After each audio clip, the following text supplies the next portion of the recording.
भारत के निवासी मेरे भाई बहनों, प्यारे बच्चों, जब भी मैं यहाँ झंडा फहराती हूँ तो उस दिन की याद आती है जब पहले दफ़े आज़ाद भारत का झंडा यहाँ जवाहरलाल नेहरू ने फहराया था। वो याद आती है कि किस मुसीबत और कष्ट और कुर्बानी से ये देश गुज़रा, किन आशाओं को लेके हमने यहाँ पे अपना झंडा फहराया। आज जब हम पीछे देखते हैं इन वर्षों के तरफ, तो ये देखते हैं कि जो रास्ता अपने सामने हमने रखा था उस पे काफ़ी दूर हम आगे बढ़े हैं। साथ ही साथ भूल भी हुई है, गलतियां भी हुई हैं, काम में कमी भी हुई है। और जितना ही हम आगे बढ़े उतना ही हमने देखा कि रास्ता आगे का कितना ज़्यादा लंबा है। ये देखा कि हर एक कदम से कठिनाई बजाय कम होने के और बढ़ती है। ये देखा कि कुछ मांगें अगर पूरी होती हैं तो बहुत सी मांगें नई खड़ी हो जाती हैं। लेकिन ये जीवन का ऐसा ही रास्ता होता है। हमारी कोशिश रही है कि जो आदर्श हमारे महान नेताओं ने हमारे सामने और देश के सामने रखे, उस ही पथ पर हम कदम आगे बढ़ाएं। आज़ादी अनेक प्रकार की होती है। हमने जानबूझ के पूर्ण स्वराज के लिए लड़ा और उसे प्राप्त किया, और ये उचित ही था, क्योंकि दूसरे किसी प्रकार की स्वतंत्रता को सच्ची माने में स्वतंत्रता नहीं कह सकते हैं। पूर्ण स्वराज के माने केवल ये नहीं है कि आप अपने प्रतिनिधि को चुनें, केवल माने ये नहीं है कि जो अखबार लिखना चाहें, चाहे वो बहुत ही कम लोगों की आवाज़ उठाते हों, वो इजाज़त मिले उनको। पूर्ण स्वराज के माने हैं कि स्वराज के फल, स्वराज के नतीजे भारत के घर घर तक पहुँचें, उन लोगों तक पहुँचें जिनकी आवाज़ नहीं उठ सकती, उन लोगों तक पहुँचें जिनको शायद ठीक से मालूम भी नहीं है कि वो क्या चाहते हैं, उन लोगों तक पहुँचें जो आज तक सब सुविधाओं से वंचित रहे हैं। इस स्वराज के तरफ हम अपने देश को आगे ले जाने की कोशिश कर रहे हैं, लेकिन ये रास्ता बनाने में बहुत से रोड़े आते हैं। किसी न किसी वर्ग के, किसी न किसी गुट के या किसी न किसी व्यक्ति के हित पर कुछ थोड़ा सा धक्का लगता है। हम चाहते हैं कि सबके जीवन में सुधार आए, बड़ा सा बड़ा हो, छोटा सा छोटा हो। लेकिन अगर आप सोचें तो आपको खुद यह महसूस होगा कि जिसके पास आज भी है उसको अगर और ज़्यादा मिलता जाता है तो जिसके पास नहीं है उसको कैसे कुछ मिल सकेगा। यही कारण है कि हमारा कार्यक्रम है तो सब भारतीयों के लिए, लेकिन ज़्यादा ध्यान उन वर्गों पर दिया जाता है जो कमज़ोर कहलाते हैं, चाहे किसी कारण कमज़ोर हों, जाति के कारण, आर्थिक स्थिति के कारण, देश के किसी पिछड़े हुए इलाके में रहने के कारण। तो हर कदम पे किसी न किसी से टक्कर खानी होती है। वो टक्कर हमने खाई, लेकिन हमने अपने पैर डगमगाने नहीं दिए। और आज मुझे खुशी होती है ये कह के कि इस पिछले वर्ष में कितनी उन्नति हमारी देश ने की है। एक कार्यक्रम हमने जनता के सामने रखा, उसमें कुछ सरकार के कर्तव्य थे और कुछ जनता के कर्तव्य थे। क्योंकि एक नया अनुशासन आया, क्योंकि एक नई भावना, आशा की, उम्मीद की जनता के दिलों में उत्पन्न हुई, तो सब ने इस कार्य में सहयोग दिया। मैं ये नहीं कहती हूँ कि वो कार्य पूरा हो गया या जितना हम समझते थे, जितना हम चाहते थे वो भी पूरा हुआ, ऐसा नहीं हुआ है। लेकिन तब भी ठोस जोरदार कदम आगे बढ़े हैं और काम चालू है। सब जगह बराबर का नहीं है। जहाँ भी जनता जागरूक है, जहाँ के कार्यकर्ता मजबूत हैं, वहाँ पे वो काम और तेज़ी से आगे बढ़ा है। आप सबको तो मालूम है कि उत्पादन कितना बढ़ा, करीब करीब 7% हमारी देश की उन्नति हुई है। इसी प्रकार से जो हमें गरीबों को घर देने का कार्यक्रम था, 70 लाख परिवारों को घर मिले हैं। बिजली बहुत बढ़ी है, 2000 मेगावाट से। सिंचाई का कार्यक्रम तेज़ी से बढ़ा है और हमारी आशा है कि और तेज़ी से बढ़ेगा। ज़मीन सुधार का कार्यक्रम भी जितना हम चाहते थे उतना अभी भी नहीं हुआ। ये कोई नया कार्यक्रम नहीं है, बहुत पुराना है। लेकिन जब भी ये इसको हाथ में लेते हैं तो जहाँ पे ज़मीन का बंटवारा होता है वहाँ पे नए प्रश्न उठ खड़े होते हैं। और क्योंकि दूर दूर जगह हैं, सब जगह आँख भी नहीं पहुँच सकती और ठीक से उसकी खबर लोग समय पे नहीं देते हैं, तो बहुत सी गलतियाँ भी होती हैं।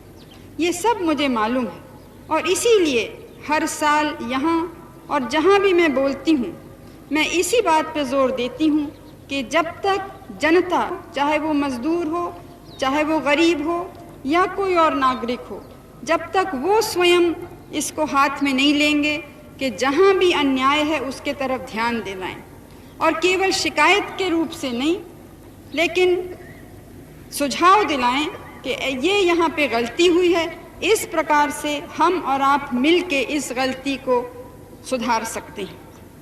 ये भावना थोड़ी बहुत बढ़ी है। हम कह सकते हैं कि पिछले साल में जो जनता का सहयोग मिला, जो जनता में जागृति आई, वो पहले से कहीं ज़्यादा था।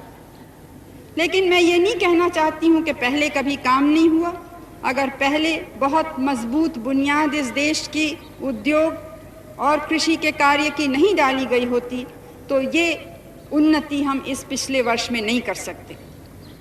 साथ ही ये भी सच है कि वो बुनियाद होते हुए भी अगर अनुशासन नहीं आता, अगर जनता के दिल में ये सहायता की भावना नहीं आती, तो कितनी भी मजबूत बुनियाद लगी, उस पे हम एक सुंदर भारत नहीं बना सकते। आपको याद होगा कि उसके पहले कितनी अनुशासनहीनता हो रही थी, चाहे स्कूल और कॉलेज में, चाहे कारखानों में, चाहे हमारे शहरों की सड़कों पे। और उससे काम तो रुका। एक आर्थिक कठिनाई के ज़माने में आवश्यक वस्तुओं की जब पहले से कमी थी तो वो कमी और बढ़ी, क्योंकि उत्पादन रुक गया, क्योंकि सब तरफ हड़ताल के नारे उठे, क्रांति के नारे उठे। अब आपको मालूम है कि हम भी क्रांति में विश्वास करते हैं। गांधी जी ने, मैं मानती हूँ कि वो सबसे बड़े क्रांतिकारी इस देश के थे, लेकिन उनकी क्रांति का रास्ता था अहिंसा का रास्ता, मैत्री का रास्ता, शांति का रास्ता। और अगर उनके रास्ते से हम भटक जाते और उस समय भी जो थोड़े से लोग, चाहे कितने ही बहादुर हों, कितने ही योग्य हों, अगर उनके रास्ते पे हम बहक जाते तो शायद आज भी ये भारत स्वतंत्र नहीं होता। लेकिन क्योंकि हम गांधी जी के रास्ते पे पैर टिका के आगे बढ़े तो हमने इस देश को स्वतंत्र बनाया, हमने लोकतंत्र की नींव डाली, हमने उद्योगीकरण तेज़ी से चलाया और हर प्रकार से देश की मजबूती और शक्ति को बढ़ाया है। चाहे लोग कितने ही आरोप लगाएं, कितने ही भारत की निंदा करें, कोई नहीं है दुनिया में जो कह सकता है कि आज भारत जितना मजबूत है हर प्रकार से, वैसे कभी भी वो नहीं रहा है। और कोई ये नहीं कह सकता कि बिना इस ताकत के भारत आगे बढ़ सकता है। कोई नहीं कह सकता कि बिना ताकतवर हुए हम या अपना उद्योग बढ़ा सकेंगे या जनता को कुछ सुख और आराम दे सकेंगे। हम समझे थे कि एक दफ़े आज़ादी की लड़ाई लड़ी तो हमेशा के लिए हम आज़ाद हो गए, लेकिन हम क्या देखते हैं कि चाहे कभी कभी तो फौजी हमले भी होते हैं, लेकिन उससे भी ख़तरनाक है जो गुप्त तौर से हमले होते हैं, जो दिखलाई नहीं देते हैं। अब ये आवाज़ें पहले भी हम देख रहे थे, सुन रहे थे, लेकिन इस पिछले वर्ष में बहुत सी आवाज़ें खुले तौर से निकली हैं।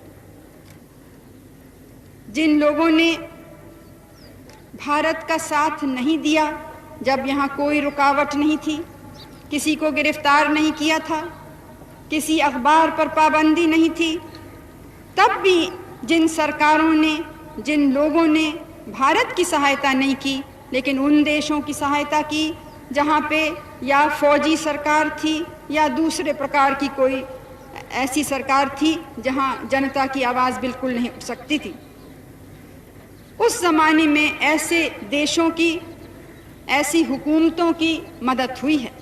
किसी ने आवाज़ नहीं उठाई कि कहाँ पे हत्या हुई है, तो एक आदमी की नहीं, दो आदमी की नहीं, कहीं सैकड़ों में, कहीं हज़ारों में, कहीं लाखों में।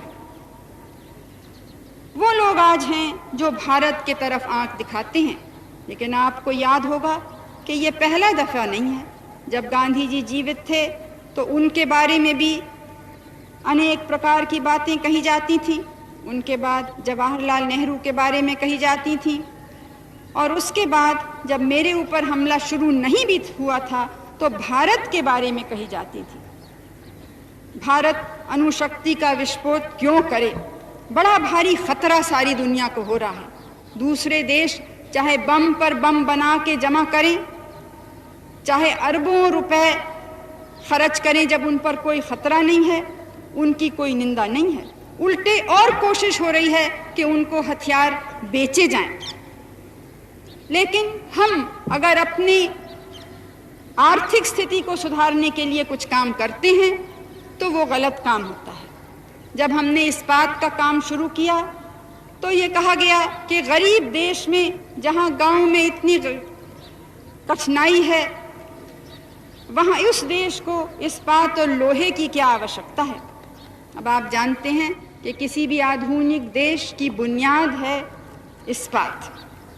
किसान की ज़रूरतें पूरी होती हैं, कारखानों की ज़रूरतें पूरी होती हैं, और हज़ार तरीक़े से साधारण जनता की मांगें उससे पूरी होती हैं। आज ये सब काम, ये बुनियाद, ये नींव अगर जवाहरलाल नेहरू ने नहीं डाला होता तो हम सब तरफ भीख मांगते होते। लेकिन आज बहुत सी चीज़ों को आज भी ज़रूरत है, तब भी हम भीख किसी से नहीं मांगते। कुछ ही साल पहले लोग कहते थे कि भारत अपनी जनता को कभी भी नहीं खिला सकेगा, लेकिन आपको मालूम है कि 12 करोड़ टन पैदा हुआ है। और इस साल हमारी कठिनाई ये नहीं थी कि अनाज नहीं है, ये कठिनाई थी कि उसको रखें कैसे, कहाँ पे रखें। तो ये सच है कि अच्छी वर्षा हुई,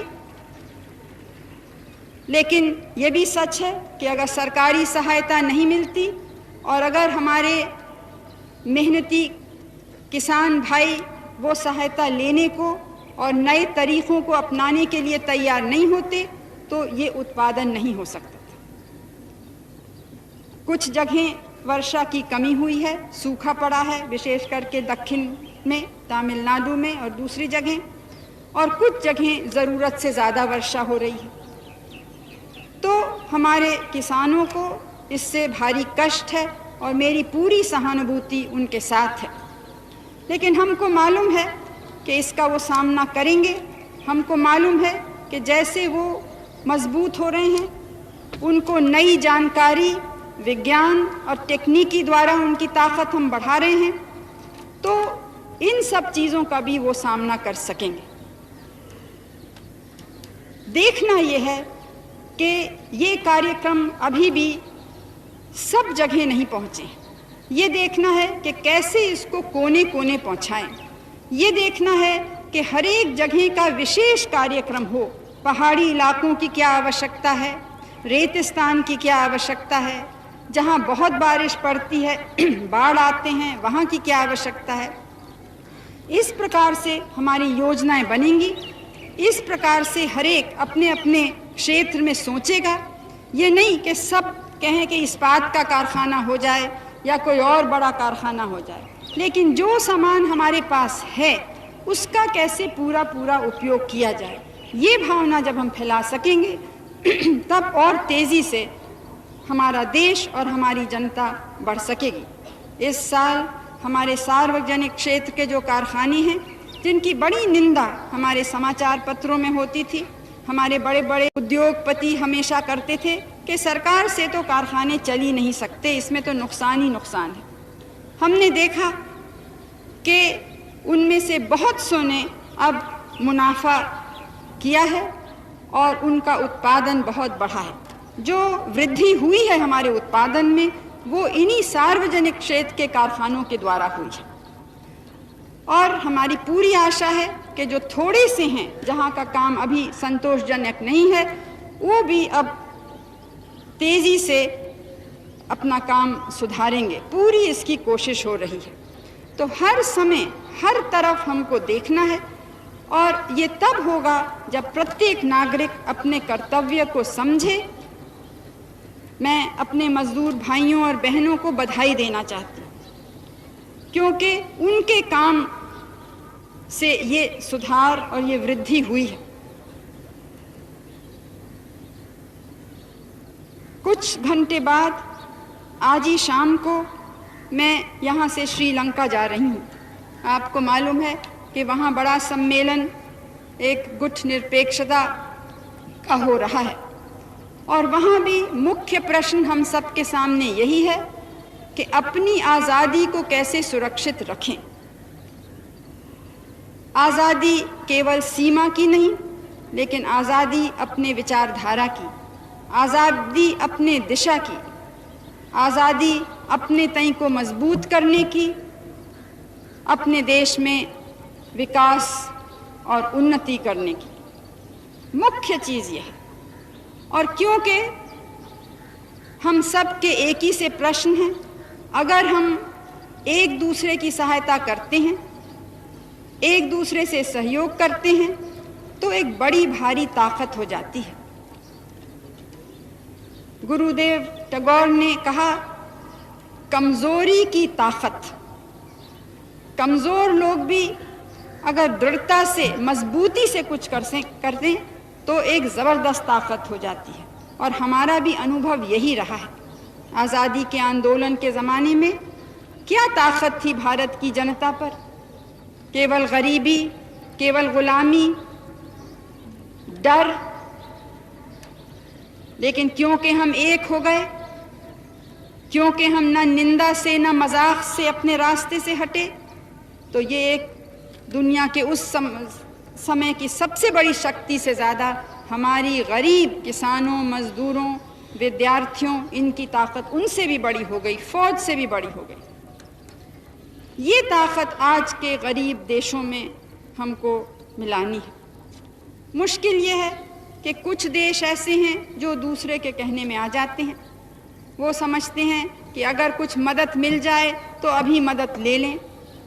ये नहीं देखते कि अगर वो मदद ऐसी है कि उनकी स्वतंत्रता पर ज़रा भी आंच लगाए तो वो मदद से वो मजबूत नहीं हो सकते हैं। तो भविष्य में भी वो मदद ही मांगते रहेंगे। हमने भी मदद ली है सब देशों से, सब प्रकार की सरकारें, विचारधाराएं के देशों से और हुकूमतों से।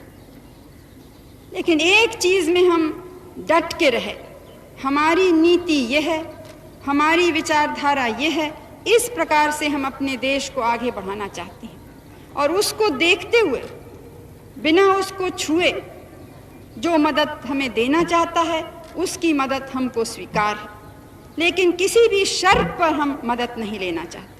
ये शुरू से हमने ये कहा और इसी पर हम डटे रहे।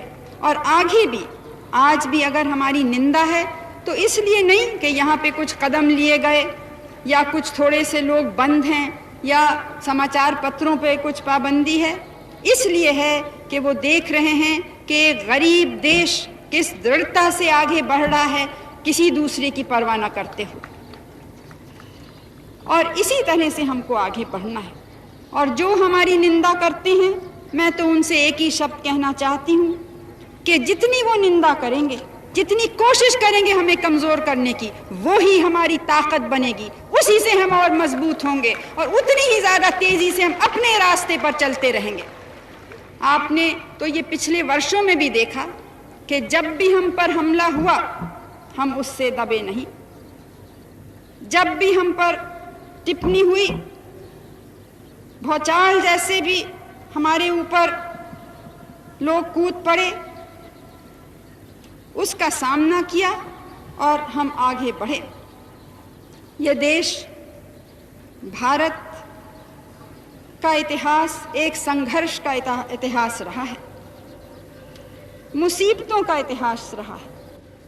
और ये हमारा भारत एक सहनशीलता का देश रहा है, शांति का देश रहा है।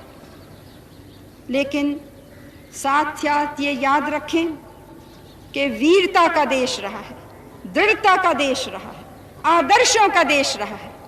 और आज प्रत्येक नागरिक को ये हमारा इतिहास याद रखना है, ये सोचना है कि नए भारत के वो प्रतिनिधि हैं, नए भारत के वो प्रतीक हैं, नए भारत के वो चिन्ह हैं।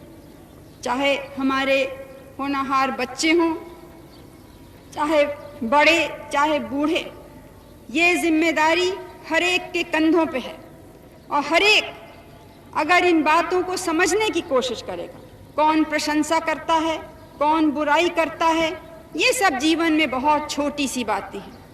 प्रश्न हमारे सामने एक ही है, किस रास्ते पर हम आगे देश को ले जा सकते हैं, किसी को अच्छा लगे या किसी को बुरा लगे, इस दृष्टिकोण से हमको आगे बढ़ना है।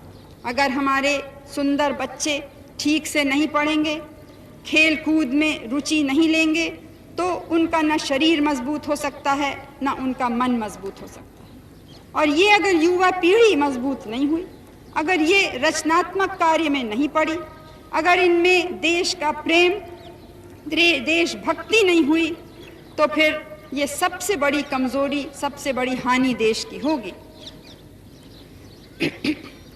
फौजें देश की सीमा को सुरक्षित रखती हैं और हम सबको कारण है कि हम अपनी सेनाओं पे गौरव करें। लेकिन सेना तब बहादुरी से लड़ सकती है अगर उसके पीछे एक बहादुर, मजबूत देश रहे। तो आज जो दिन है कि हम अपने इतिहास को देखें और साथ ही साथ अपने भविष्य को देखें, तो हम ये निर्णय करें कि देश किस दिशा में जाएगा, कितना मजबूत होगा, कितना प्रगति करेगा। ये किसी दूसरे की जिम्मेदारी नहीं है, ये किसी दूसरे के मदद से नहीं होगा। ये हमें अपने हाथ और पैर से, अपने दिल की मजबूती से, अपने दिमाग की तेज़ी से हम सबको, आपको और हमको मिल के करना है। और ये भावना अगर होगी तो इस भारत को कभी कोई पीछे नहीं हटा सकता। मुझे पूरा विश्वास है कि ये जो थोड़ा सा अनुशासन आया, इसको हम और अपनी शक्ति से बढ़ा सकेंगे। कुछ चर्चा चलता है कि यहाँ जो आपातकाल की घोषणा हुई, ये कब वापस ली जाएगी। ये कोई नहीं देखता कि कई महीनों से ढील दी जा रही है और ढील का नतीजा क्या हुआ क्या जो लोग छूटे हैं वो उन्होंने ज़रा भी ये कबूल किया कि हिंसा और इस प्रकार के आंदोलन से, काम रोकने से देश की हानि होती है, या वो उसी रास्ते पे आज भी चलने को तुले हुए हैं? ये प्रश्न हमको पूछना है।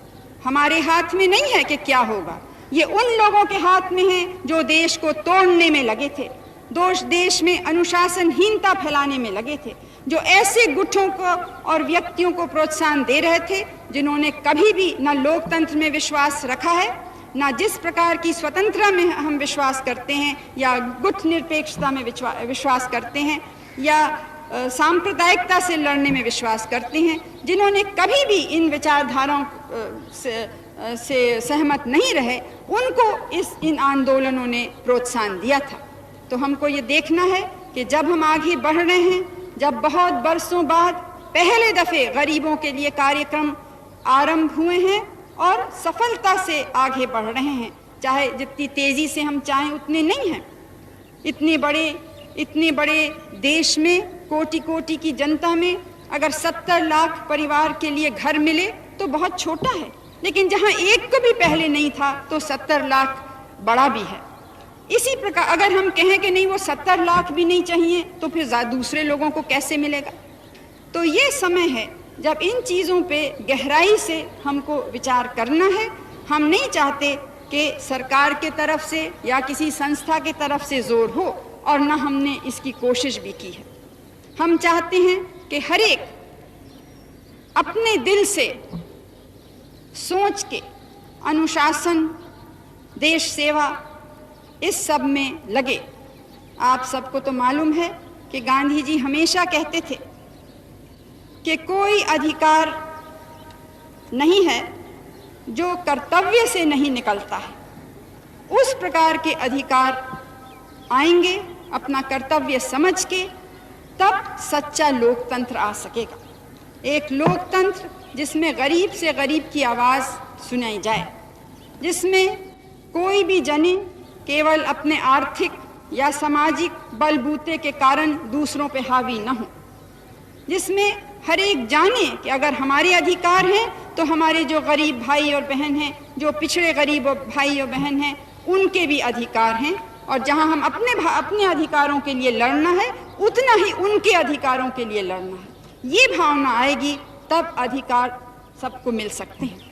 जब तक हम सोचते हैं कि कुछ लोगों को अधिकार मिलने चाहिए, कुछ लोगों की आवाज़ें उठनी चाहिए, दूसरों का चाहे कुछ भी हो, ये इसी तरह से हमने अपनी आज़ादी खोई थी, और इस भूल में हमको फिर से नहीं पड़ना है। तो मैं यही आपसे कहूँगी कि हम याद रखें कि ये भारत जो बलिदान की भूमि है, आज उस प्रकार का बलिदान नहीं चाहिए। आज हिम्मत चाहिए कि हम हिम्मत से, दृढ़ता से जिएं, एक नया जीवन बनाएं अपने देश के लिए। और अगर इस महान कार्य में सब लगेंगे तो हम अपने देश को बहुत ऊंचा उठा सकेंगे। और याद रखिए कि देश के माने धरती या पेड़ या पहाड़ नहीं है, वो कि उनसे भी हम प्रेम करते हैं और उनको हम सुंदर बनाने में, सुधारने में लगे हैं। लेकिन जब देश कहते हैं तो ये इस देश की कोटि कोटि जनता है, उसको ऊपर उठाना है, उनके घरों में सुख और आराम पहुंचाना है, उनके बच्चों को हर प्रकार का सौंदर्य हमको देना है। इस महान यात्रा में हमारे संग आप कदम से कदम, कंधे से कंधे मिलके चलें, यही आज के दिन मेरी आप सबसे कामना है। आपको मैं इस दिन की मुबारक देती हूँ और भविष्य के लिए शुभकामनाएं देती हूँ। मेरे संग मिलके सब बच्चे, बड़े, बूढ़े, नौजवान जय हिंद अब बोलेंगे। जय हिंद, जय हिंद।